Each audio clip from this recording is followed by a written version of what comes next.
You anoint my head with oil. My cup overflows.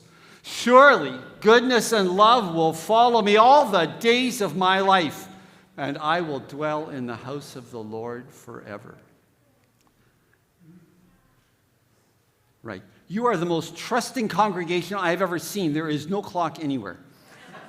You have confidence that preacher is going to shut down when he's supposed to, or she. This song, 6 verses long, is like an onion to me. Not that it makes me cry, but as I find one layer of meaning and peel it back, there's always another one underneath.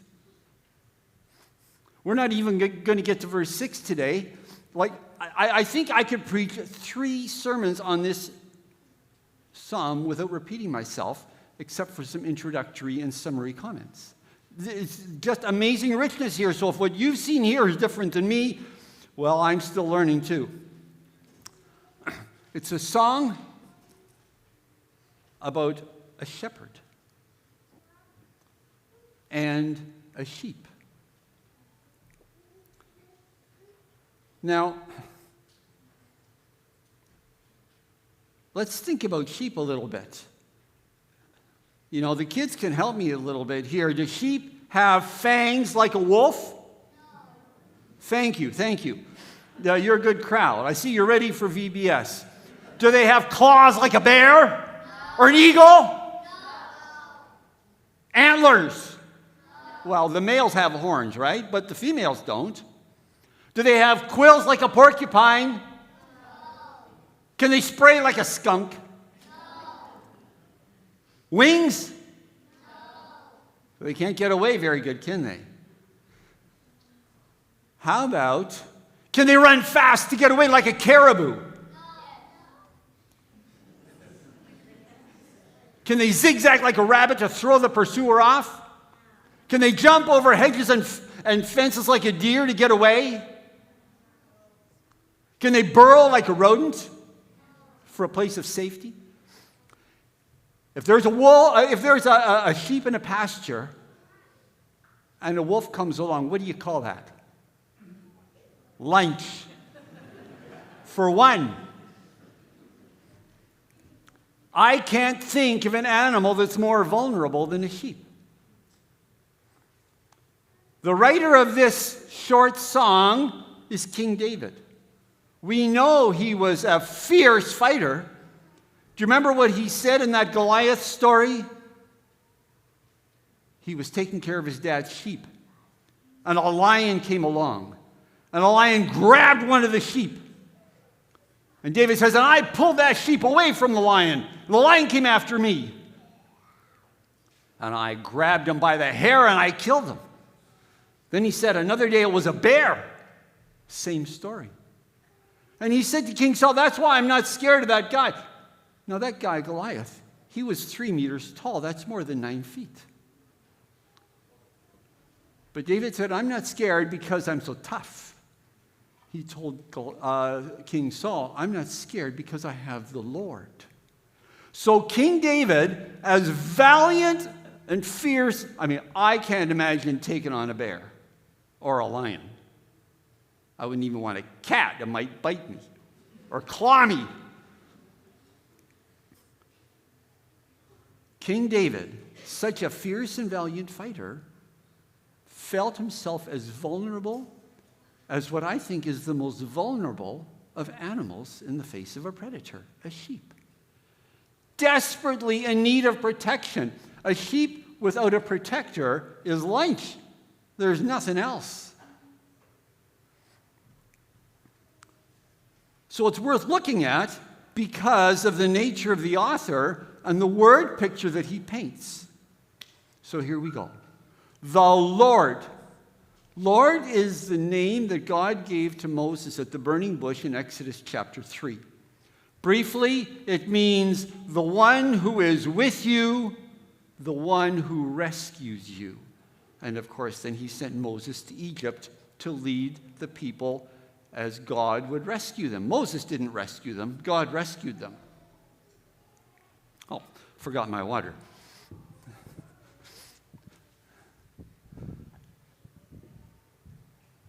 But there's something else about Lord. Because Jesus said in John chapter 10, I am the good shepherd. Therefore, Jesus' followers, when they read Psalm 23, read it, Jesus is my shepherd. And if you read where Jesus said that in John chapter 10, verse 11, Jesus went on to say, the good shepherd lays down his life for the sheep. And we remember that Jesus died on the cross to rescue us from sin and death. And that's what we've been singing about. The Lord, Jesus, is my shepherd, the one who protects me.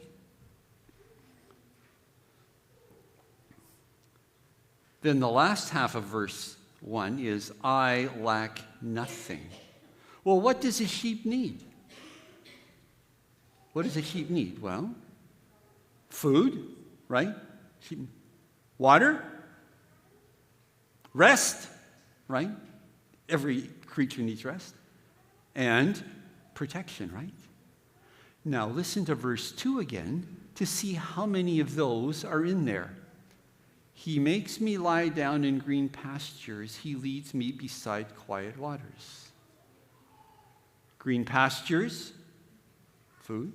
Quiet waters, lie down, rest.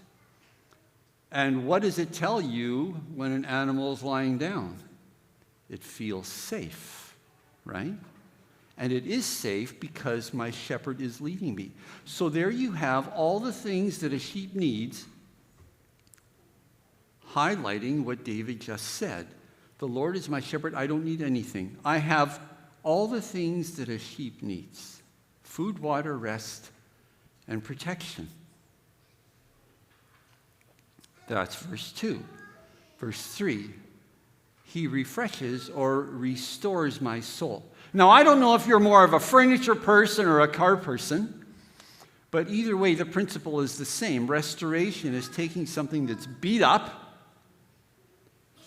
and carefully, painstakingly bringing it back so that it looks and functions again the way it did when it was first manufactured. But there are limits to what a restorer can do. Many years ago,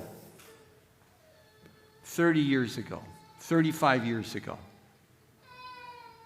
I had dreams. I'm a car person.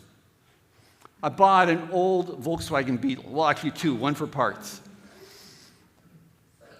It was white, so you can guess what my kids called it. They called it Herbie.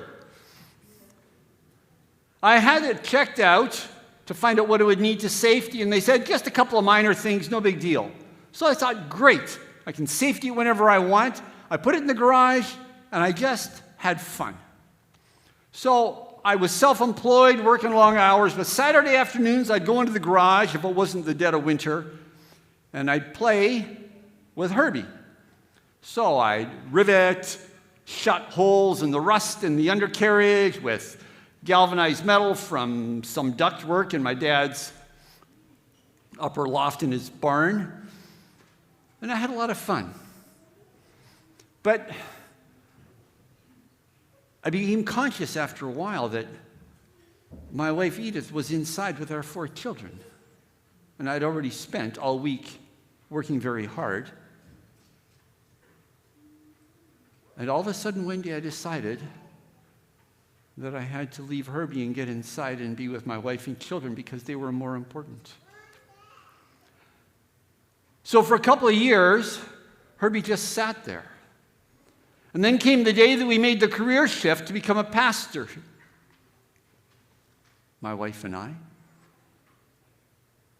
And I talked to my friend Tony about whether I should bring Herbie west. And he said, no, you're starting a new occupation. You better focus. Leave Herbie here. I said, okay, Tony, do you want him? Now, Herbie was a metal worker. He said, no problem. I'll take it off your hands. I never saw Herbie again. But Tony told me afterwards it was too far gone. The rest had just advanced. My neglect, like I saved my marriage, but Herbie went to the scrapyard. Better that than the other way.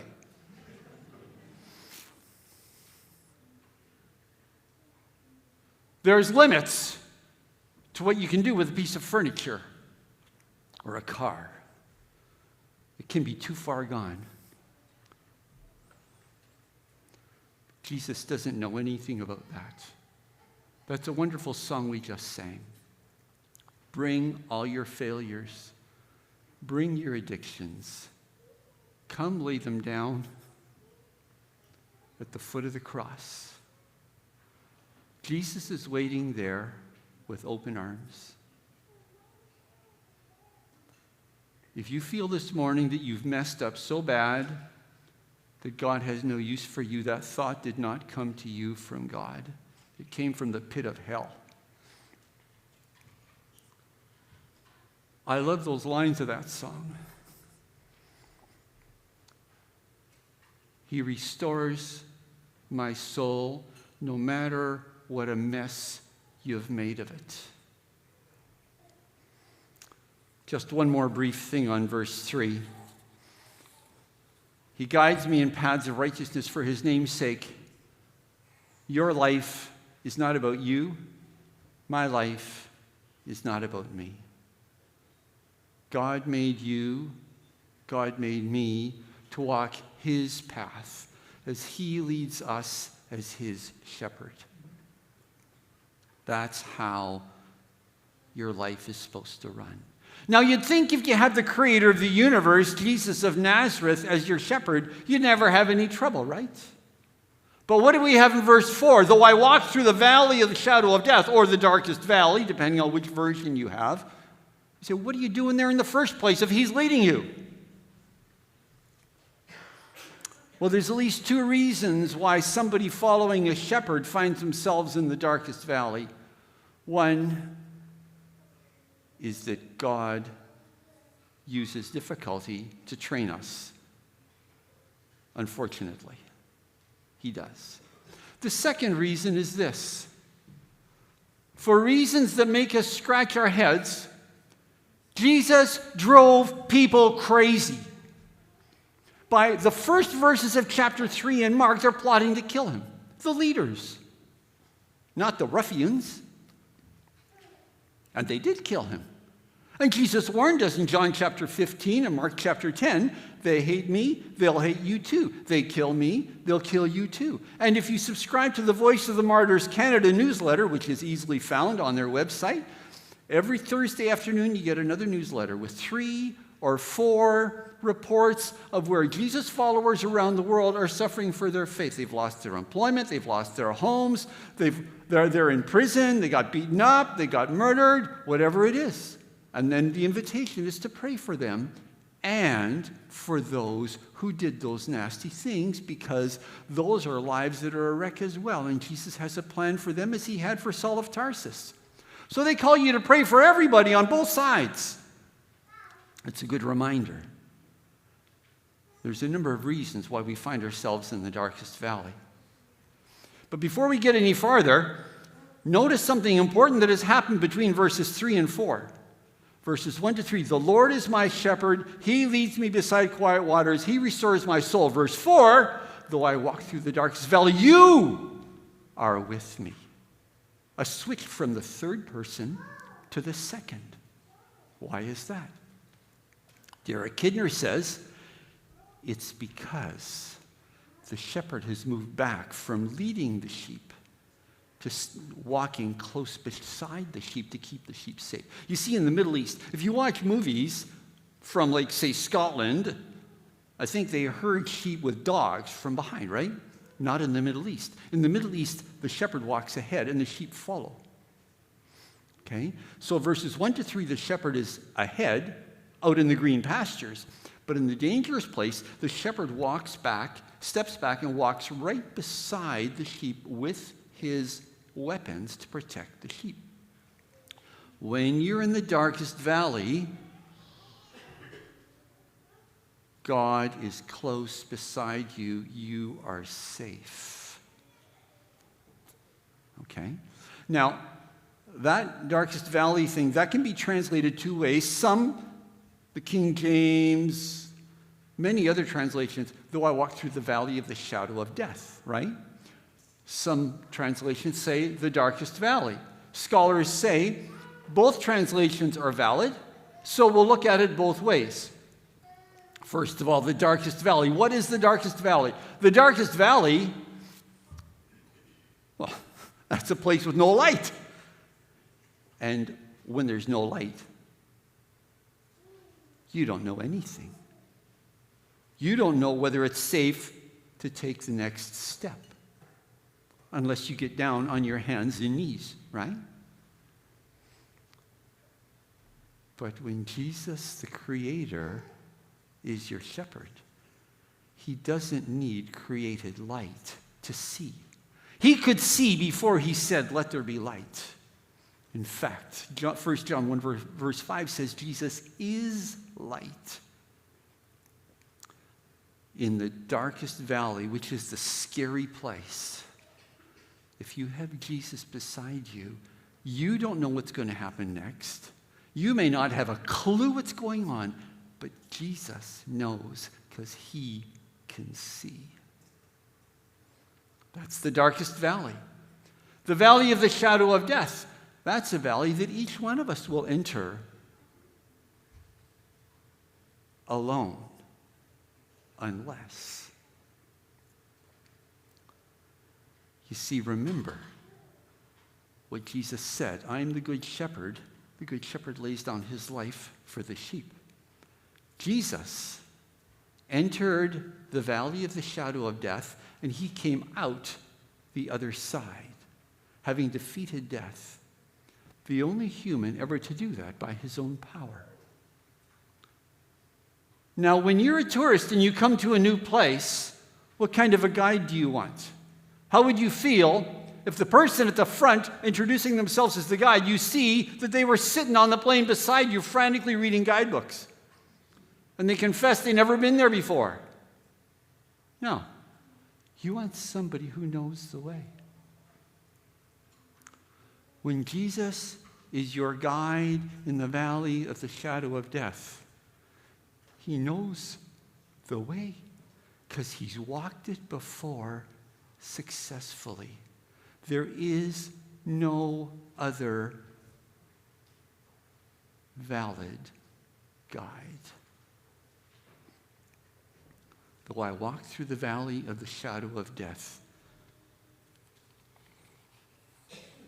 I fear no evil, for you are with me. And then we come to verse 5. You prepare a table before me in the presence of my enemies. You anoint my head with oil, my cup overflows. Here we've gone past the darkest valley. We're out the other side. We're celebrating. How do we know that? Well, first of all, the anointing the head with oil, that's what they did to honored guests at a feast. You are now the center of a celebration. But it's in the presence of your enemies. What are my enemies doing at this celebration? Well, let's look at it one scenario at a time. First of all, the valley of the shadow of death. In the valley of the shadow of death, who are your enemies? Death and whatever put you there. Either illness, old age, or deadly violence. Or something else that I haven't thought of.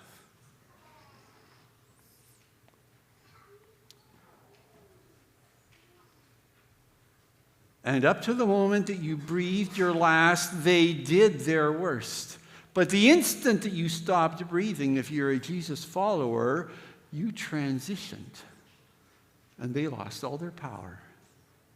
You transitioned to a celebration in the house of the Lord forever, verse 6. And they could only watch, having lost another one. And remembering that one day it will be their turn. Revelation chapter 20, death was cast into the lake of fire. So the enemies can only watch if they have any access to that place. And somehow, perhaps based on this verse, they do, for the sheer purpose of seeing that they lost again. And in the darkest valley, who are your enemies? Well, it depends on the situation. And so why are they present and watching? Well, a couple of reasons. One would be that you did some conflict resolution and worked it out, and they decided to drop their hostility. That happens sometimes. I used to practice mediation. It is so enormously satisfying to get people who are fighting each other to sign an agreement on how they're going to collaborate. I can't tell you how good that feels. Like you went home at the end of the day and you say, I did something good today. I could talk about that for a while, but that's not my job this morning.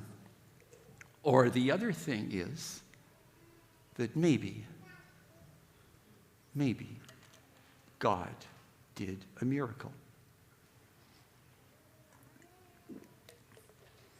It was 1929.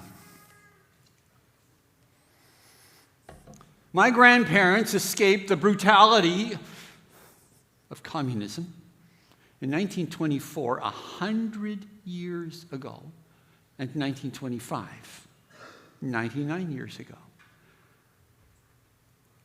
By 1929, very few Mennonites were getting out of communist Russia.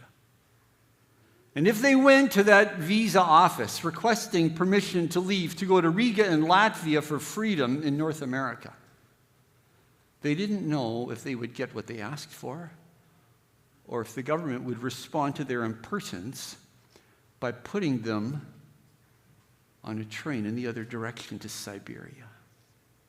They didn't know. But hope being what it is, some went anyway. And on this day in 1929, there was a group of Mennonites in the train station in Moscow. And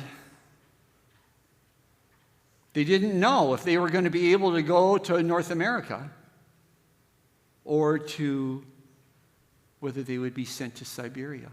They were a multi-generational group. Parents with young children and infants, and grandparents. And while they sat there, all of a sudden, a group of young men, 19 and 20 years old, showed up with guns. They pointed their guns at this group and told them to be quiet.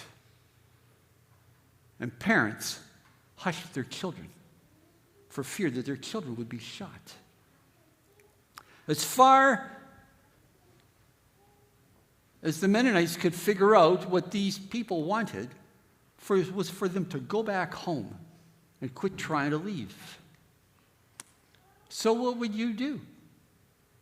You're sitting there, you want to leave, and these young men with guns are shouting at you, harassing you. Well, one brave grandma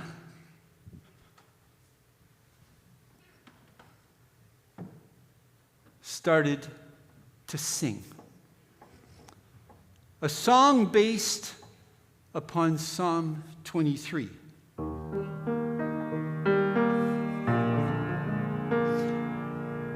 While my Redeemer's near, my shepherd and my God, I bid farewell to anxious fear, my wants are all supplied. Could we have the song up there on the screen, please? Oh, there it is. Look at that. I was looking at the wrong place.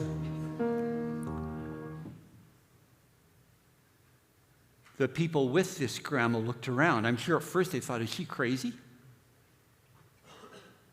But they noticed that the Russian guards hadn't done anything. So they joined in. And if you know the song, feel free to join with them. To ever fragrant meads, where rich abundance grows, His gracious hand indulgent leads, and God's my sweet repose. And as the Mennonites sang,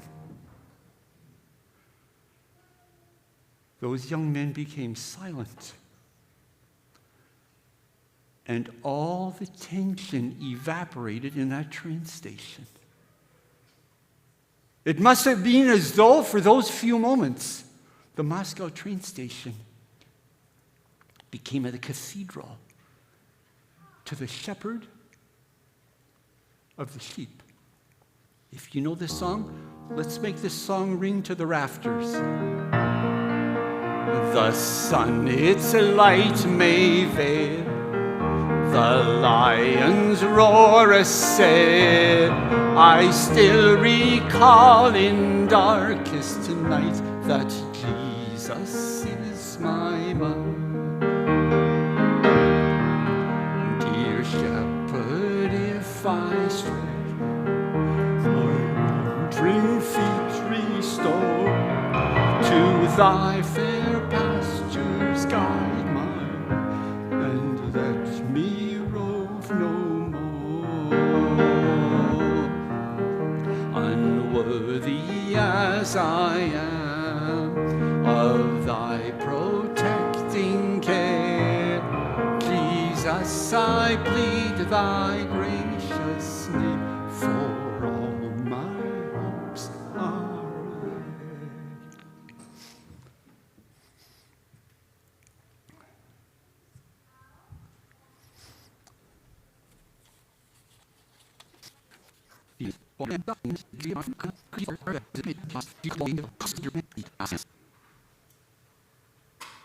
He closed off the anger and caused the tension to leave the building. The Holy Spirit used Agrama's courage to work a miracle in the hearts of those soldiers. Those people sang, celebrating that God would take care of them in scary times.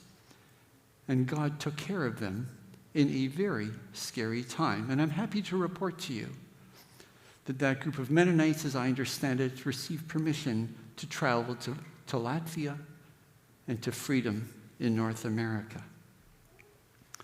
God did a miracle that incapacitated the evil. Psalm 22. I invite you to say it with me if you wish. The Lord is my shepherd. I lack nothing. He makes me lie down in green pastures. He leads me beside quiet waters.